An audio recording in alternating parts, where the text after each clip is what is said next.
Afternoon, kabayan! Strawberry Sanay here, ang inyong real property guide. At nandito tayo ngayon sa boundary ng Antipolo, Angono area. At may bago po tayo ditong property. Ang nasa likod ko ay ang Prestige 3-story townhouse model ni Balay Ani. So welcome po sa ating property. Alam nyo ba na ang Balay Ani po ay nangangahulugang House of Harvest? Well, balay is a Hiligaynon term for a house and ani is a Tagalog term. Ating property po ay very tropical, friendly designed. So, bakit ko yun nasabi?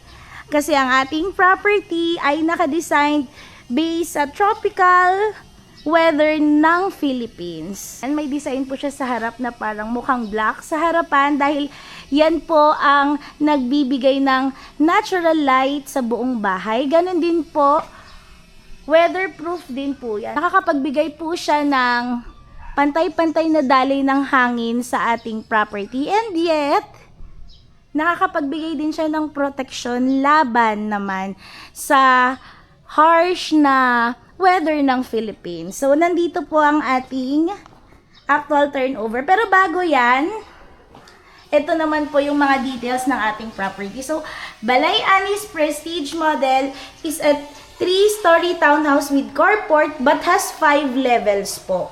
So, minimum floor area po natin ay nasa 85 square meter and a lot area of 52 to 78 square meter. So, ito po ang ating sinasabi kanina sa inyo. Meron siyang natural ventilation, natural lighting, a 3-story, 4-bedroom, 3 toilet and bath, living, dining and kitchen, carport, and service area. So, ito po yun. So, meron siyang 3 levels. Meron siya dito sa basement, meron siyang ground, and meron po siyang upper level. So, ganyan po, pag naka-sideways, yung ating property. Kung bakit siya dinisign na ganyan, para po yung airflow ng ating property ay equally delivered sa lahat ng parts ng bahay. So, ganun po yan. Yung mga galing po sa labas, papasok. And then, nagtatagpo sila sa gitna para ang init naman, mainit naman na hangin ay lumabas sa bahay up until to the top level of this property. Tara na po! Umpisahan na natin ang ating house tour. Meron po tayong, sa area na to, meron po tayong 6 units. Prestige model townhouse. Meron itong cemented carport sa harapan. Ayan. Kasyang-kasya ang malaking sasakyan. Even yung isang sasakyan, tsaka maliit na e-bike or motorcycle. So, sa loob po neto, meron tayo ditong semi-basement. Hindi naman siya masyadong mababa, ano. So, ito po ay provided para sa inyong kitchen and dining area. Ayan.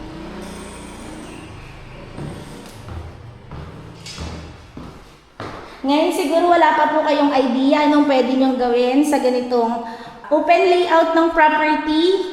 Malalaman natin yan dahil meron po tayong model unit. So, itong setback natin ay provided po sa inyong service area.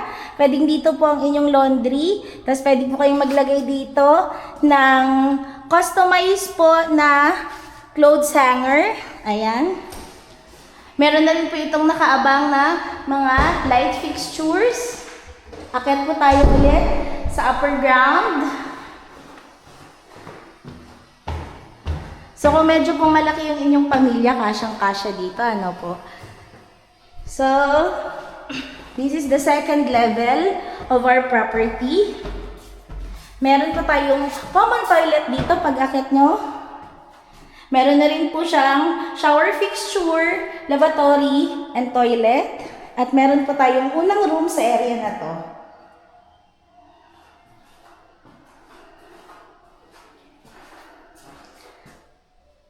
Ample din po ang ventilation dahil may sliding window na rin po ito. At ready for occupancy na po ang ating Prestige model. Next, itong ating third level. Mas maluwag po ang bedroom ng area na to. Here, meron din po kayong sariling toilet and bath. And itong area na to, para naman po sa inyong vanity mirror or cabinet. Ito yung sinasabi ko sa inyo kanina. So, provided nga po na sliding windows po ang meron tayo. And then, meron tropical country ang Philippines. So, mix of sunny and rainy seasons po tayo. Sometimes po meron po tayong harsh weathers. So, ito po ay nagbibigay ng natural sunlight and as well as protection din po sa harsh weather ng Philippines. Hindi po direct yung impact sa inyong bintana or sa inyong bahay. Okay? So, meron tayong, ilan na? First, second, third level ito. Ito po ang ating fourth level naman. So, dito po nakikita nyo, ayan, ang natural ventilation po or sunlight naman ang binibigay nito. Meron pa tayo dito very spacious na room. So, this is our third bedroom. And then, our fifth level.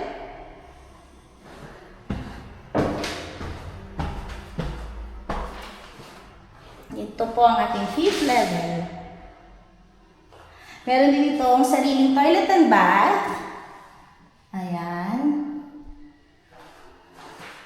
At ito pong area na to, narapot to sa sarili ninyong cabinet.